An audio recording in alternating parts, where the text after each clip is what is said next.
If you enjoy this podcast summary, please consider subscribing and check out links in description for Apple Podcasts and Spotify to listen 8 to 10 podcasts every week. Lisa Feldman Barrett is a top neuroscientist on a mission to help people understand how their brains work and take control of their lives. She believes that our brains are not just passive reactors to the world around us, but are constantly predicting what will happen next and preparing our bodies to respond. This predictive brain is always trying to make sense of the world and anticipate what's coming, and it has a big impact on our mental health. Lisa's work has led her to think about the nature of trauma and mental health illnesses like depression and anxiety. She believes that these conditions are not just the result of external events, but also of our brain's predictive errors. When our brain predicts something that doesn't happen, it can lead to feelings of anxiety or depression. By understanding how our brains work and how they predict the world, we can take control of our mental health and develop more effective treatments for these conditions.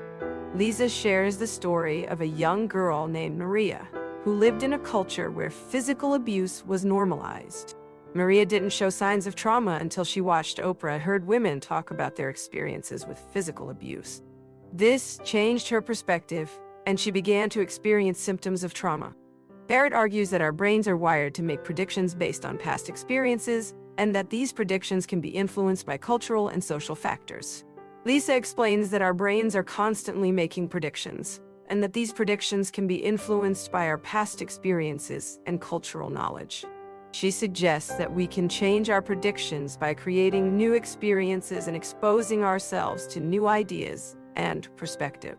For example, if someone is afraid of spiders, they can dose themselves with prediction error by interacting with spiders in a controlled and gradual way.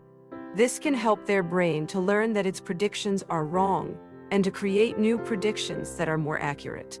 Lisa also discusses the concept of body budgeting, where the brain regulates the body's energy budget by anticipating its needs and preparing to meet them. She explains that depression can be seen as a symptom of reduced metabolic outlay, where the brain is cutting costs due to stress or disease. People have a fixed amount of energy that they can produce in a day, and stress and disease can take up a significant portion of that budget. Lisa's interest in this topic began when her daughter exhibited symptoms of depression in her teenage years. At first, they thought she was just being lazy, but it soon became clear that something was wrong. Her daughter was withdrawn, getting poor grades, and struggling to concentrate. Lisa realized that her daughter's symptoms were not just psychological, but also physical, and that her body's metabolism was out of balance.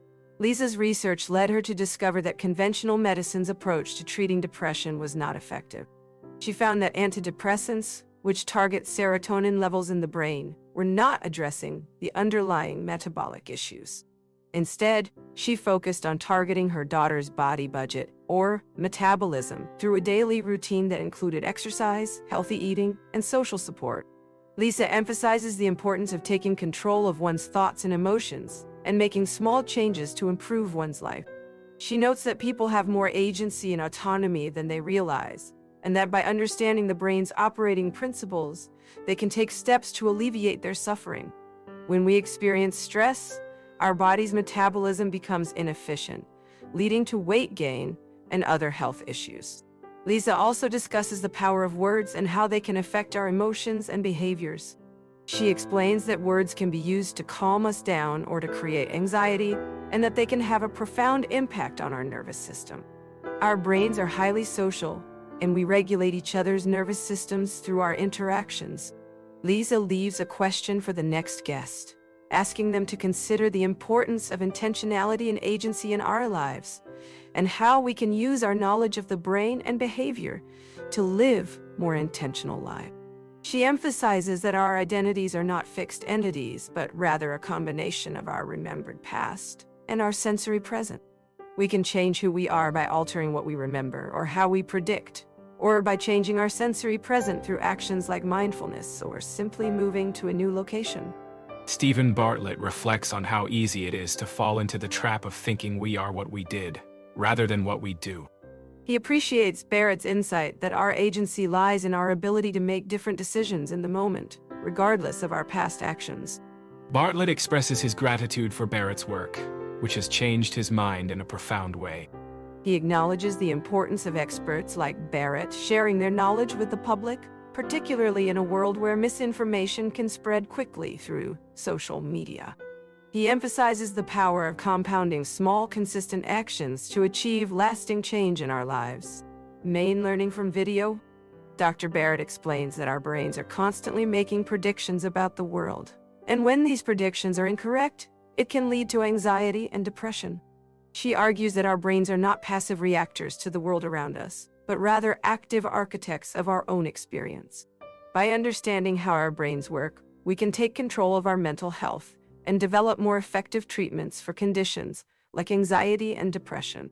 Dr. Barrett also discusses the concept of body budgeting, where the brain regulates the body's energy budget by anticipating its needs and preparing to meet them. She emphasizes the importance of taking control of one's thoughts and emotions and making small changes to improve one's life. By understanding the brain's operating principles, we can take steps to alleviate our suffering and improve our overall well-being. Dr. Barrett's message is one of hope and empowerment, encouraging listeners to take control of their lives and make positive changes.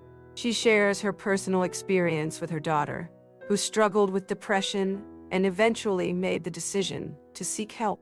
Dr. Barrett's approach to helping her daughter involved getting her off social media, reducing screen time, and encouraging her to exercise and eat healthy foods. This approach helped her daughter recover from depression and develop a better understanding of her body's physical needs. The conversation also touches on the topic of anxiety, ADHD, and the power of words to affect our emotions and behaviors. Dr. Barrett emphasizes the importance of leaders taking mental health seriously, as it can have a positive impact on productivity and overall well-being. She also notes that our brains are highly social, and that we regulate each other's nervous systems through our interactions. Overall, Dr. Barrett's insights offer a new perspective on mental health and well-being, encouraging listeners to take control of their lives and make positive changes. By understanding the brain's operating principles, we can take steps to alleviate our suffering and improve our overall well-being. Dr. Barrett's message is one of hope and empowerment, encouraging listeners to take control of their lives and make positive changes. She emphasizes the importance of taking small, consistent actions to achieve lasting change in our lives. By making small changes to our daily routines, such as exercising, eating healthy foods, and reducing screen time, we can improve our mental health and well-being. Dr. Barrett's insights offer a new perspective on mental health and well-being, encouraging listeners to take control of their lives and make positive changes. By understanding the brain's operating principles, we can take steps to alleviate our suffering and improve our overall well-being.